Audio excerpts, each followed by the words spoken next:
Start by briefly summarizing your education and professional background. Sure. Well, let's start with professional background. I am the CEO of Siemens Financial Services in the Americas that runs from Canada through Latin America.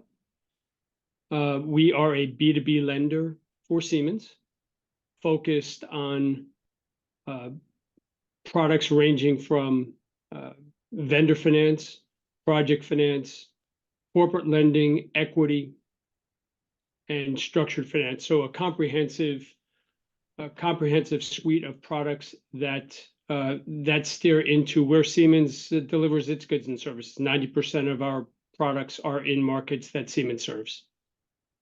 In terms of my education and background, I've been with Siemens since 2008. Joined here from Deutsche Bank, where I brought a corporate lending business and have built and expanded from there. I have a Bachelor of Arts in Economics from Drew University and an MBA from Rutgers. All right, great. So you described your role at Siemens, but how does the financial services division fit within the company's overall larger structure? And how do either of them fit into our world here of infrastructure? Again, I think when you look at what Siemens Financial Services offers, it's built around four pillars. One is clearly profitability. Two is diversification. So it gives Siemens breadth of product, not just in technology, but also in balance sheet capacity to support investments on behalf of our clients.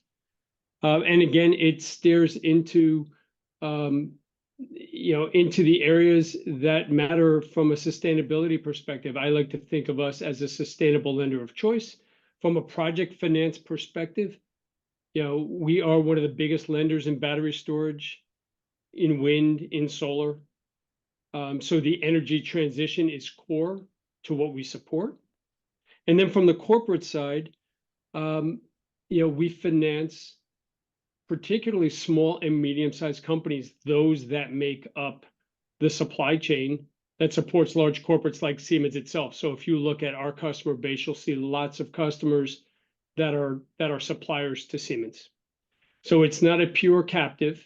Diversification requires that we extend beyond just pure vendor type captive financing, but we are in the industries, the markets that Siemens cares about.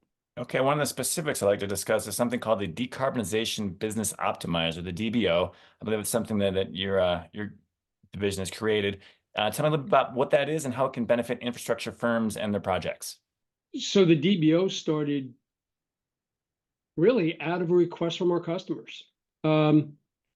They started, and our customers on the corporate side, where they started to get requests as part of the RFPs for a baseline of their carbon footprint. So before, where they'd be asked to meet a certain specification at a certain price, all of a sudden they started to be asked questions like exactly that: what's your carbon footprint? As companies like Siemens started to measure its Scope 3 emissions, right? So we looked at how we could answer that, and one of the frustrations they had was the cost that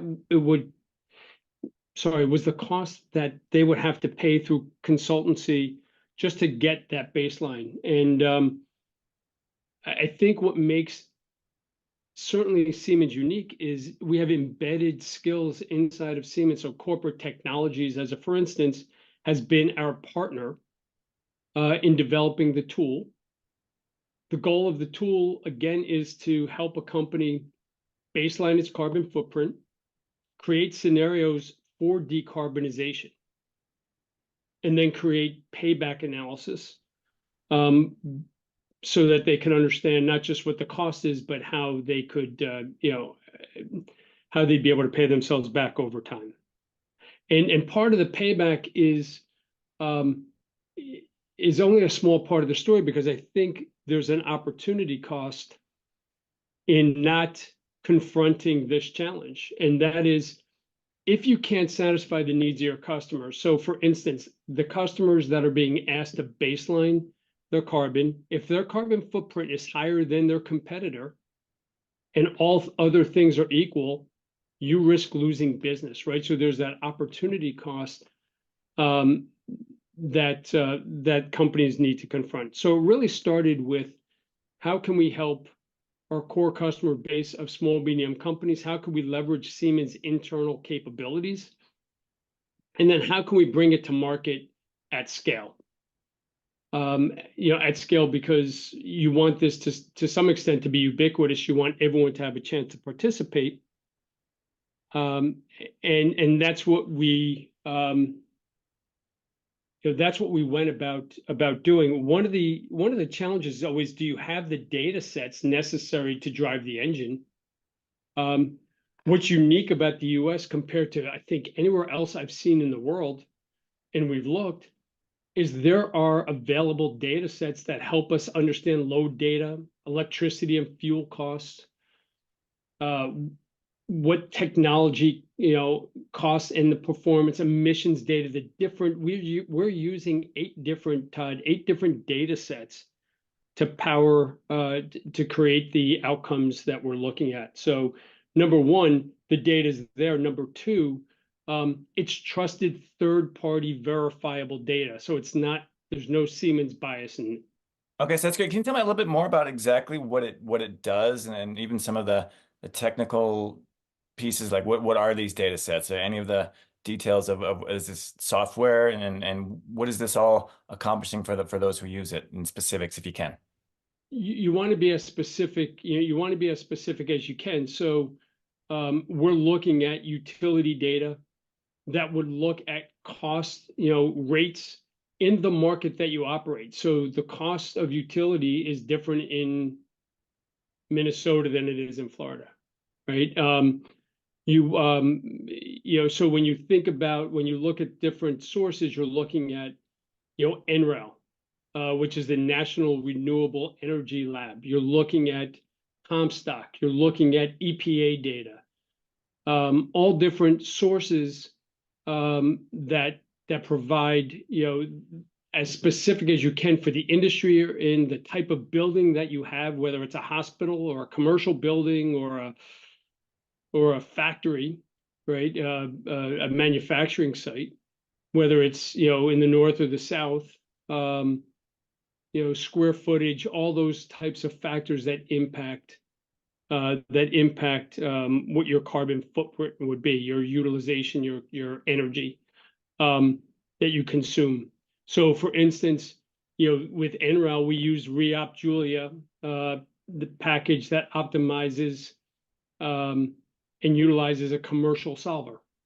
The calculations are based on different assumptions like technology performance, local weather, technology costs, tax rates, tax law, right? Because if we're trying to understand what payback is, then you need to understand what the taxes are and what the costs are. So it's different data that's integrated. And then we use, again, it's publicly available, so we don't have to pay for it. And we link it, we link all of that directly to the underlying sources we show inside of the DBO in our FAQ page. So, EPA, EIA estimate carbon footprint and energy costs. So all the different data sources provide different value to make a comprehensive tool. Okay, and so those who sign up for this, and again, this is a free web-based tool, is that correct? That's right. And actually, but well, since I just brought that up, so it is a free web-based tool. How does what's Siemens' incentive for putting this out there for free? What are they hoping to get from this in the long term? Yeah, everyone's looking for us in terms of how we can monetize it. I think, and I don't look at it that way. Again, when we first tried to solve the problem, it was to help our customers, and I always look at it in everything that we do, that we bring value to our customers in a consultative way. So, money is, commoditized. In some ways, certain technologies can be commoditized. And so when we look at it, I think we're looking at how can we bring incremental value to our customers so they can be successful in how they operate their business. I always think of us, no matter what we do, whether it's whether it's the capital that Siemens deploys to the technology that Siemens offers, everything we do inures to the benefit of the customer through its strategy. We're essentially investing in the future strategy of the business, and so we're not looking to monetize that. What we're looking to do is make sure that our companies survive in a time of volatility. Certainly there'll be winners and losers. Those that ignore the call to decarbonize over time will fail. There's no, we're no longer debating whether there's this need to decarbonize, whether climate change is real. Now we're moving to action at a far greater rate than we've ever seen. And so I think for us, it's traveling with our companies, our customers, and making sure that they're successful in the future. And I think off of that, if there's a benefit to Siemens, it's expanding, our base, finding more customers that we can work with. And included in that is just the ecosystem, because Siemens doesn't have, all solutions for all things, but through our ecosystem, through our partners, we can get pretty close.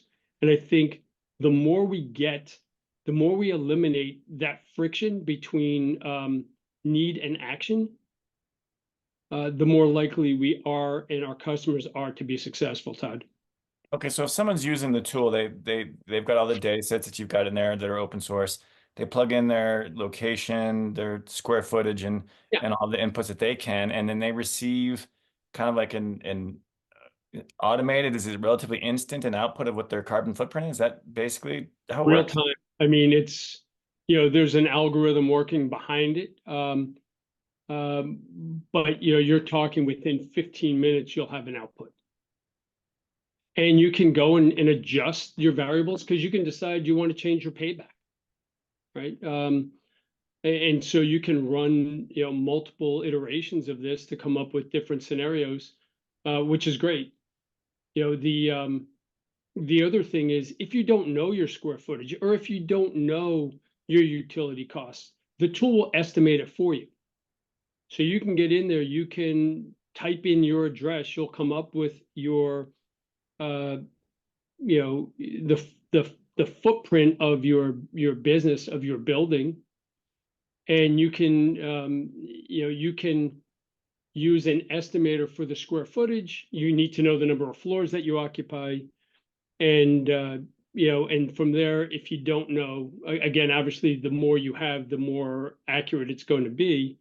But if you don't have it, then you can go ahead and run it using estimates that are embedded in the tool. So if someone is listening to this or watching this and they want to use this tool, what might be some things you suggest that they have ready that are often like stumbling blocks or something that people don't anticipate that they would need that might help them use the tool better on the first try? Yeah, not a lot. I think if you can get if you know your square footage, again, if you know the number of floors, if you know your base rate, which you'd get off of any of your utility bills, that's a really good starting point. Obviously, the industry, and that matters, because a food processor is going to look very different than a hospital, than a commercial building, but that right? And so you'll go in there, and there'll be a drop down for the type of industry you're in, and that will drive some of the underlying information coming from the data sets. Okay, speaking of the data sets, one of the terms I was not very familiar with, hope you can explain a little bit, is the Amazon Sustainability Data Initiative, ASDI. Can you describe what that is and then how it works within your tool? I can, but remember, I'm not. Thankfully, I've got a team of engineers that support me. So, the ASDI, is Amazon Sustainability Data Initiative, and that seeks to accelerate sustainability research and innovation by minimizing the cost and time required to acquire and analyze large sustainability data sets. So, for instance, Todd, the Comstock data from NREL is hosted on ASDI, so we don't need to create different data sets. It's there. And I think that's what we're, that's why AWS has been such a good partner in this project and also and across other parts of Siemens. Okay, since that you brought it up, what is the relationship with AWS and Siemens, in particular in this partnership? Well, I think in the broader Siemens, you'll find AWS in all different business units across the globe, from Siemens Digital Industries, where they support scalable SaaS solutions. Smart infrastructure, grid software portfolios are all supported, powered by AWS. And here, similarly, we're using it because some of their technology, specifically serverless, Todd, serverless architecture, allows us to run this with far less of a carbon footprint. In fact, using their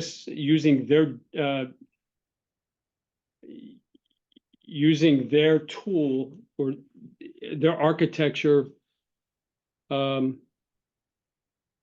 allows. I've got to find the data. I'm sorry. I apologize. No, no problem. Allows us to be, far more efficient. I think what they say is AWS infrastructure is like 4 times more efficient than on-premise.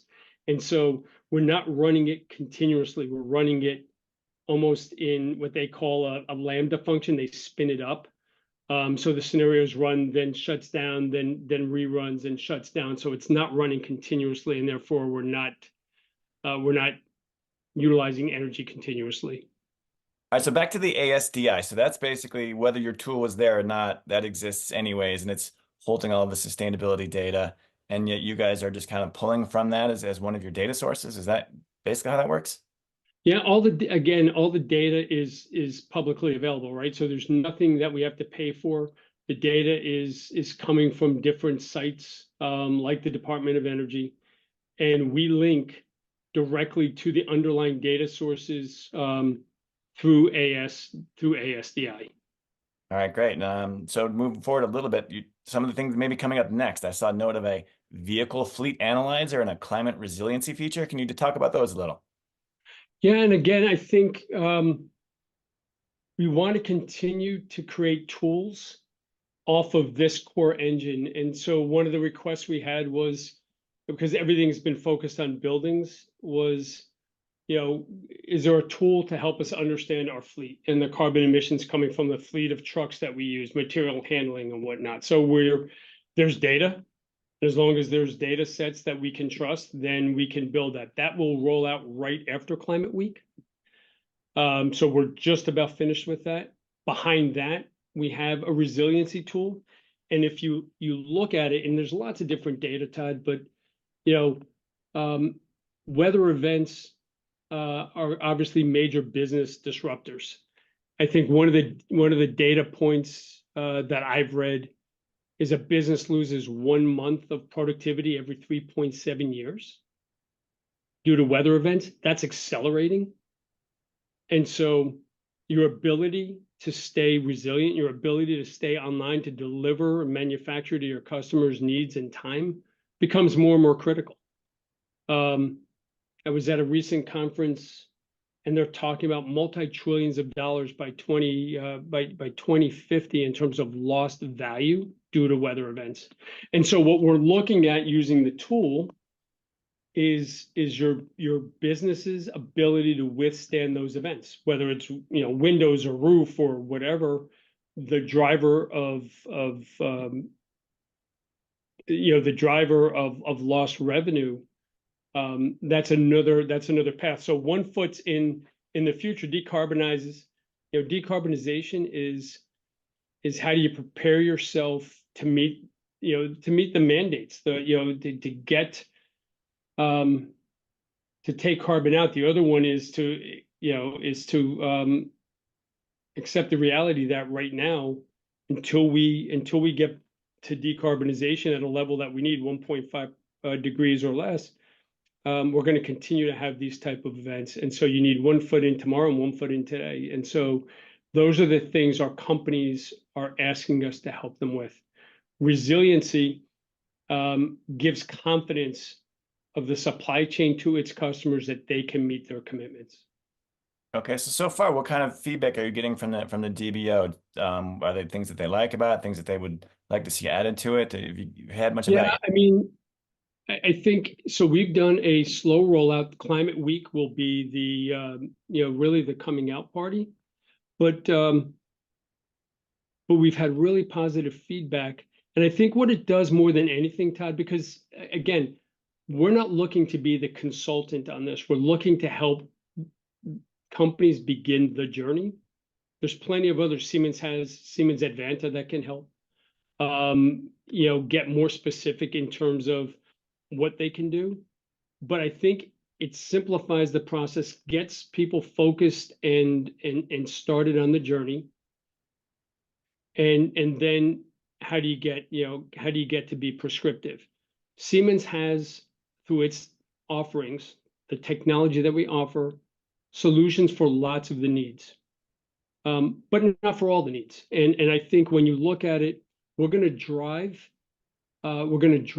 these outcomes to Siemens Accelerator. That's something new. It's an OpenScape marketplace that will allow companies to find the products, the technologies that they need. And by it being OpenScape, it means that we can bring in partners with products that we don't have, right? To make it a comprehensive sell. So when you look at it, you need this type of tool to begin the journey. You need the technology, you need the capital. And I think that when you look at what Siemens offers, it touches on all three of those key components.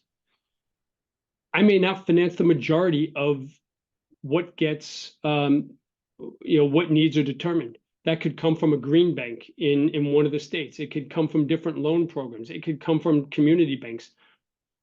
Candidly, we don't necessarily care.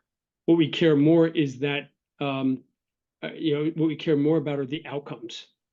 That they get the journey started and that they actually drive to change. And if we can be part of that, in whichever way we can be part of that, I think it's a success for Siemens and how Siemens positions itself.